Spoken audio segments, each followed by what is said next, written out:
அனைவரும் வணக்கம். நான் உங்கள் லெஃப்ட் பண்டி, தமிழக வெற்றி தேனி மாவட்ட தெற்கு மாவட்ட செயலாளர். இப்போ தளபதியை பற்றி தொடர்ந்து இந்த சமூக வலைதளங்களில் விமர்சனம் பண்ணலாம், அது தப்பு கிடையாது.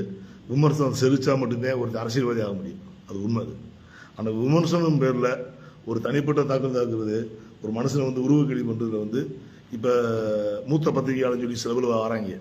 ஏன்னா அவன் ஏன் வாராங்க போகிறாங்கன்றதுக்கு காரணத்தை நான் சொல்கிறேன்.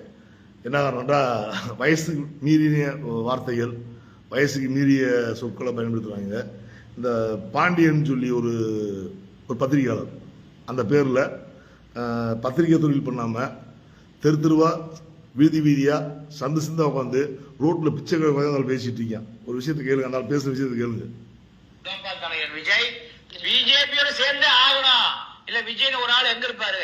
பீகார்ல களி தின்னு இருப்பாரு. ஏன் களி திங்கணும்? ஏன் களி திங்கணும்னா அவ்வளவு கோடியை ஊழல் பண்ணி வச்சிருக்காரு. இது இன்கம் டேக்ஸே கிடையாது. நெய்வேலியில ஷூட்டிங் இருக்கும்போது ஒரு கார்ல கொண்டுதாங்களா, நடுவில் உட்கார வச்சுட்டாங்க. அந்த பக்கம் ஒரு வருமான வரித்துறை அதிகாரி, இந்த பக்கம் ஒரு வருமான வரித்துறை அதிகாரி. டோப்பாவை கழட்டிட்டாங்க. டோப்பாவுக்குள்ள ஏதாவது டாக்குமெண்ட் இருக்கான்னு இல்லங்க, டோப்பா கொடுங்க. டோப்பா தலைவர் விஜய் டோப்பாவை, அந்த வருமான வரித்துறை அதிகாரியோட டோப்பாவை வாங்கி மாட்டிக்கொண்ட பிறகுதான் சென்னைக்கு உட்கார வைத்து அழைத்து கொண்டு வந்தார்கள். ஈவன் ஒரு பெரிய மனுஷன், ஒரு பத்திரிகையாளர், என்ன காரணம் சொல்றேன், டோப்பா தலையன்றான். டோப்பா தலையன்றா யாரு? இந்தியாவில் ஒரு டோப்பா வச்சு செஞ்சு பண்றாங்க செய்யறாண்டா யாருண்டா? இன்னைக்கு அரசியல் உச்சமான நடிகர் ஒருத்தர் டோப்பாவோட நடிகர், வயசு 75 வயசு ஆச்சு. ஏன்னா இன்னைக்கு ஆளும் முதலமைச்சர் அவருமே டோப்பாத்தை யூஸ் பண்றாங்க. இவர் யாரை குறி வச்சு பேசுறாருன்னு தெரியல. எங்க தளபதியே சொன்னாங்க, என்ன சொன்னாங்கடா, நெய்வேலியில் ஷூட்டிங் போகும்போது மத்திய அரசு ரைடு பண்ணி அவர் வண்டியில் ஏற்றி வந்தா செஞ்சாங்கன்னு சொன்னாங்க. சரி, அது நடந்தது 2001, 2000 நெய்வேலியில் மாஸ்டர் ஷூட்டிங் எப்போ பண்ணுது. இப்போ 2025 நாங்கள் போய் பிஜேபி சப்போர்ட் பண்ணுறது இருந்தால் இந்த காவி பெயிண்ட் அடித்து இந்த பிஜேபியை நாங்கள் எங்கள் கொள்கையிலேயே வச்சுருக்கிறாங்க. ஏன்னா திமுகவுக்கும் பிஜேபியும் எங்கள் கொள்கையை வச்சு தான் நாங்கள் விஷயம் பண்ணிட்டு இருக்கோம். ஏன்னா கட்சி ஆரம்பிச்சு 5 வருஷம் ஆச்சு, பிஜேபி 10 வருஷம் ஆட்சியில் உட்காந்துட்டாங்க. சரிங்களா? அவங்க சட்டப்படி என்ன வேலையோ அந்த வேலையை செஞ்சுருக்காங்க. ஏன்னா கோடிய வரி ஏறிப்பு பண்ணாலும் சொல்றாங்க. தமிழ்நாட்டில் இந்த வருஷத்துல மொத்தம் 20 பேர் அளவு அதிகமான டாக்ஸ் ஏற்றினவங்க. அதுல ஷாருக்கான் நம்பர் 1 இருக்காரு. அவர் 85 கோடி 90 கோடியை கட்டிருக்காரு. தளபதியார், எங்க தளபதியார் 80 கோடி கட்டிருக்காரு. எப்படி வரி ஏற்றினது 80 கோடி கட்டிருக்காங்க. 80 கோடி கட்டி 2ஆம் இடத்துல இருக்காரு. சரிங்களா? வரி ஏறிப்பு பண்ணியிருந்தா, வரிக்கு சட்டத்துக்கு புறமா நடந்திருந்தா எங்க தளபதி கட்சி ஆரம்பிச்சுக்க மாட்டாங்க. கட்சி ஆரம்பிக்காம அவர் இந்த சட்டப்படி சில பிரச்சனை சந்திச்சு வந்துப்பாரு. அன்னைக்கு ரைடு பண்ணி கூட்டு வந்தாங்க, இமேஜோட கூட்டு வந்தாங்க. தவிர்த்து எங்க தளபதியை அவமானப்படுத்துறதே கூட்டு நிற்பாங்க. தவிர்த்து அதை நிரூபிக்க எந்த இடத்துல நிரூபிக்க கிடையாது. வண்டியில் ஏற்றி வந்தாங்கல்ல, வீட்டை ரைடு அடிச்சாங்கல்ல, டாக்குமெண்ட் எடுத்தாங்கல்ல, இன்ன வரைக்கும் எங்க தளபதியார் வரி ஏற்பி செஞ்சாங்கன்னு சொல்லி மத்திய அரசோ மாநில அரசோ ஏதாச்சும் இடத்துல அந்த டாக்குமெண்ட் காமிச்சிருக்காங்களா? இல்ல. மறுநாள் காலில் எங்க அண்ணன் என்ன செஞ்சா தெரியுமா? இதே நெய்வேலியில ஒரு ரைடு வராங்க, 10 பிஜேபி நின்று ஒரு ஆர்ப்பாட்டம் பண்றாங்க. பண்ணிட்டு எங்க தளபதி கூட்டு போறாங்க.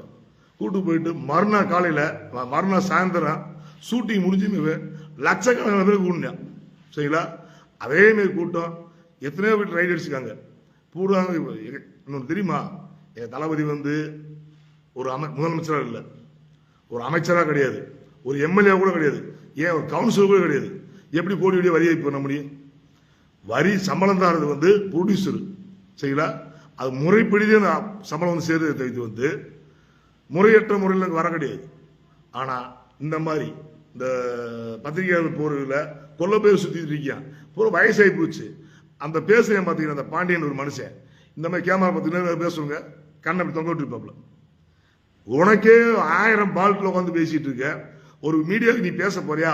உன் சம்பளம் 30,000 ரூபாய். ஒரு யூடியூப் சேனல் உட்காந்து பேசுறியா? உன் சம்பளம் 30,000 ரூபாய். வருமானத்தையே வக்கில்லாம தானே உன் பத்திரிகை தொழில் நலிவிலை போய் தானே போய் தெரு தெருவாக ஊடகத்துக்கு வந்து பேசி உட்காந்துட்டு பிச்சை எடுத்து போய்க்கிறது தங்கப்பாண்டி. நீ எல்லாம் என் தலைமை பேசுற அவசியம் கிடையாது.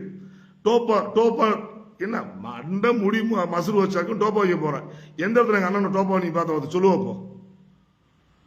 ஐயா பாண்டியா நீயே ஏன் பேருக்கு இருந்தேன் ஏன்னா வயசுக்கோ உனக்கு நான் மரியாதை அவசியமே கிடையாது.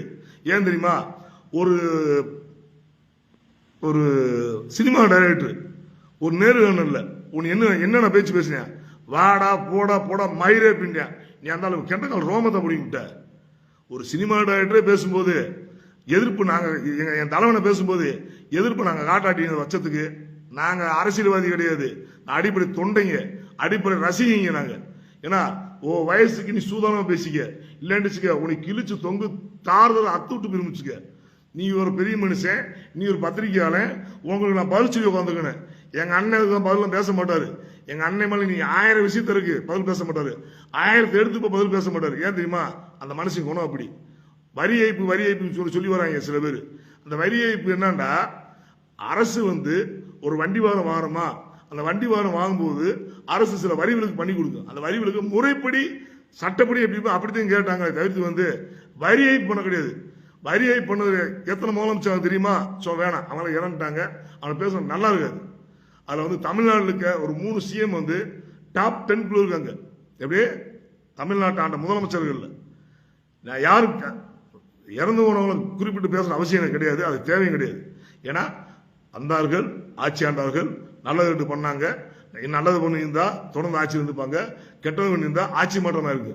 அன்னைக்கு 2 கட்சியை தவிர எந்த கட்சியும் கிடையாது. ஏன்னா இன்னைக்கு மிகச்சிறந்த வெற்றி இருக்கு. உச்சமான ஒரு நடிகர், உச்சமான வளர்ச்சி, மிகச்சிறந்த ஒரு தமிழன். எல்லாம் சொல்லுவாங்க நான் இலங்கை மக்களுக்கு போறோன்னே, இலங்கை பிரச்சனை தூக்கி வச்சு அப்படி மண்டை வச்சு ஆடிட்டேன், பிரபலனோட நான் களத்தில் நின்று போறான்னே அப்படி சொல்லியிருக்காங்க. அது சொன்ன பிறகு உழப்பது விளை வைக்க. இன்னைக்கு சில பேர் பேசிட்டு இருக்கான் இலங்கை தமிழ் கல்யாணம் முடிக்க முடியாது. எங்க அண்ணன் கல்யாணம் முடிச்சு, எங்க அண்ணி பேரு சங்கீதா, அவங்க சொந்த ஊர் எந்த ஊர் இலங்கை. ஏன்னா எதையுமே வாயில சொல்ல மாட்டாரு, செயல காட்டினாரு. 2008 தலைவர் பிரபாகரன் இறக்கும் போது சரிங்களா, அவர் ஷூட்டிங் போயிட்டாங்க. ஷூட்டிங் போன பிறகு அன்னைக்கு காலையில் செய்தித்தாள செய்தியாது. அந்த செய்தியை பார்த்துட்டு அவர் எப்பயுமே ஷூட்டிங் கரெக்டாக 6 மணிக்கு ஷூட்டிங்லாம் போயிடுவாங்க. அவர் 8 மணிக்கு இந்த செய்தித்தாளை படிக்கும் போது பிரபாகரன் கொல்லப்பட்ட செய்தி கேட்டமே பேப்பரை மூடி வச்சுட்டு மிக கனத்த மனதோட அந்த ஷூட்டிங் கேன்சல் பண்ணிட்டு வெளியே போயிட்டார். அதுவே உணர்வு. இது நடந்த சம்பவம். இது நடந்த சம்பவத்துக்கு எடுத்துக்காட்டு யாருன்னா அந்த படத்தோட டைரக்டர், அந்த படத்தை வேலை யூனிட் ஆட்கள் எல்லாமே அதுக்கு சாட்சிருக்காங்க. உங்களை மாதிரி போயிட்டு நான் பிரபாகரன் பேரை சொல்லிட்டு, கேப்டன் தலைவர் பிரபாகரன் பேரை சொல்லிட்டு 10 காசு பிறகு தின்னுக்கிட்டோ, அரசியல் பண்ணிக்கிட்டோ, வெளிநாட்டு மக்களை காசு வாங்கிட்டோ அவர் அரசியல் பண்ண கிடையாது. சரியா, அந்த பாண்டியன் ஒரு மனுஷன் பேசுறாப்புல. இதே பாண்டியன் ஏன் ஐயா அண்ணாதுரை பேச மாட்டேன்டாரு, ஐயா கலைஞரை பேசுற, ஐயா எம்ஜிஆர் பேசுற, அம்மா ஜெயலலிதா பேசுற, என்ன காரணமா அவங்களாம் கரண்ட் பவர்ல இருந்தாங்க. இதே எங்க தளபதி 2020 ஆட்சியில் உட்கார்ந்தாருக்கு. இதே பாண்டியன் இப்படி பேசுற பாண்டியன் நாளைக்கு எங்க தளபதியை பத்தி அவரு தங்கமான மனுஷங்க, அவர் வைரமான மனுஷங்க பேசுவாங்க. அதுக்கு ஏன் தெரியுமா, இதெல்லாம் யூடியூப் வச்சு விவசாயம் நாய்ங்க. ஏன்னா நான் அப்படி பேசுற அவசியம் தப்பா நினைக்காங்க. வயசுக்கு மூத்தாலும் தவறா பேசுற நோக்கம் கிடையாது. எங்க அண்ணனை எவன் பேசுனாலும் சரித்தேன், யார் பேசுனாலும் சரிச்சேன், கடவுளே பேசுனாலும் கண்டிப்பா நான் கேட்பேன். அதுல எந்த மாற்றமே கிடையாது. ஏன்னா ஒவ்வொரு நாளும் ஒவ்வொரு சூழ்நிலையும் இப்ப ஆளுகின்ற தரப்புலையும் சரி, மத்திய தரப்புலையும் சரி பிச்சை எடுத்து எங்க அண்ணனை பத்தி தப்பா தவறா பேசிட்டு பரவேசி நாயடா அந்த மனுஷன் ஆட்சியோட எந்த மக்கள் பணத்தை வரி வச்சு கொள்ளடிச்சாரு, சினிமா நடிச்சாரு. நீ பத்திரிகை தொழில் பண்ண மாச சம்பளம் வாங்கினீங்கள, அந்த மாச சம்பளம் வாங்கி 10 காசு உதவி செஞ்சு பெரிய எங்க அண்ணன் சினிமா நடிக்கும் போது சுனாமி வந்துச்சு, அப்ப அள்ளி கொடுத்தாரு. சரியா, நாகப்பட்டினத்துல இலங்கை தமிழர் பிரச்சனை முன்னிட்டு மத்திய அரசு மாநில ஆர்ப்பாட்டம் பண்ணாப்புல. இது போக கொரோனா காலங்கள்ல எங்க தளபதியும் சரி, எங்க தளபதி ரசிகனும் சரி, ஒவ்வொரு ஊர்லயும் எங்கெல்லாம் முடிஞ்ச அள்ளி கொடுத்து பார்த்துக்க. இப்படி ஏதாவது ஒரு கட்சிக்காரன் செஞ்சிருப்பீங்களாடா. எங்க அண்ணன் பிறந்த நாள் முன்னிட்டு நாங்க ஒவ்வொரு நகரம், ஒவ்வொரு ஒன்றியம், ஒவ்வொரு பேரூர்லயும் எண்ணற்ற முறையில் நலத்திட்டம் பண்ணிப்போம். ஆண்ட கட்சியும் சரி, ஆளுகின்ற கட்சியும் சரி, ஆண்ட இன்னும் முன்னாடி அமைச்சர் அவனும் சரி, அவங்க ஆட்சியில் இருந்தால் மட்டும் நீ 10 ரூபா ஒரு 10 லட்டம் வாங்கி கொடுப்ப. லட்டம் வாங்கி கொடுத்து அதை செய்தி ஆக்கிடுவேன். எங்க மீடியா கிடையாது. விரைவில் எங்களுக்கு ஒரு மீடியா வரும். மீடியாவில் நாங்களும் கொஞ்சம் நிறைய பேசுவோம். டிபேட்டு வந்து பேசுவோம். பேசும்போது நாங்கள் செய்த உதவிகள், நாங்கள் எங்கள் மேலே நீ குற்றச்சாட்டு சொல்றீங்கள, உன்னால பொய்யான குற்றச்சாட்டு சொல்ல முடியுமா, தவிர்த்து வந்து உண்மையான குற்றச்சாட்டு பேச முடியாது. காரணம் என்னமா, நாங்கள் எல்லாமே ஃப்ரெஷ்ஷாக வந்து நிற்கிறோம். எவன்ட்டு 10 காசு பெரிய தினம் நிற்க கிடையாது. உன்னி மாதிரி ஒவ்வொரு சேனலையும் ஒவ்வொரு விதமா ஒவ்வொரு தலைப்பு தப்பா நாங்கள் பேச கிடையாது. நாங்கள் என்ன செய்ய போறோம், இந்த மக்களுக்கு நாங்கள் ஆட்சி வந்து என்ன செய்வோம், இந்த மக்களுக்கு வந்து நாங்கள் ஆட்சி வந்தால் அடித்தட்டு மக்கள் பிரச்சனை என்ன பிரச்சனை இருக்கு, அந்த மக்கள் பிரச்சனை என்னென்ன தேவைப்படுது, அதை மக்கள் வரிவரத்து வச்சு நம்ம என்ன செய்யலாம், அதைத்தான் செய்ய போறோம். ஏற்கனவே நான் நிறைய விஷயம் நல்லது பண்ணியிருக்கோம். அன்னைக்கு நான் பண்ணும்போது ஒரு 100 பேருக்கோ ஒரு 500 பேருக்கோ 1000 பேருக்கோ பண்ணியிருப்போம். ஆனால் அதிகாரத்துக்கு வந்தால் மட்டும்தான் இங்க மத்தியா ஒரு 8 கோடி பேர் மக்கள் வைக்க, அந்த 8 கோடி மக்களுக்கு நல்லா செய்யணும்டா ஆட்சி அதிகாரத்தை வந்து உட்காரணும். அதுக்காக எங்க தளபதி வந்து அரசுக்கு வந்து அதை தவிர்த்து வந்து உன்னை மாதிரி சந்தா போய் தெரு பிச்சருக்கு வர கிடையாது. ஏன் தெரியுமா, அவர் அளவுல ஒரு சம்பளம் வாங்கிட்டு இருக்காரு.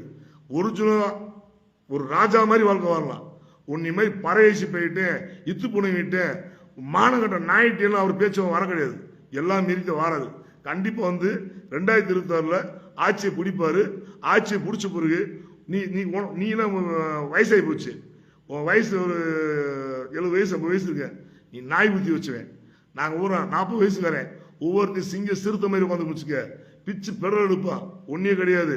மக்கள் விஷயங்களையும் சரி, மக்கள் நலத்திட்ட விஷயங்களும் சரி, மக்களுக்கு நாங்கள் கொண்டு போய் நாங்கள் பண்ணக்கூடிய உதவிகளும் சரி பயங்கரமா இருக்கு. அதை பார்த்து நீ இந்த 70 வருஷ அரசியல் வரலாற்றில் இப்படி தமிழ் தேடி பிடிச்சிக்க மாட்டேன். ஒன்னா நீ கண்ணில் கூட பார்த்துக்க மாட்டேன்.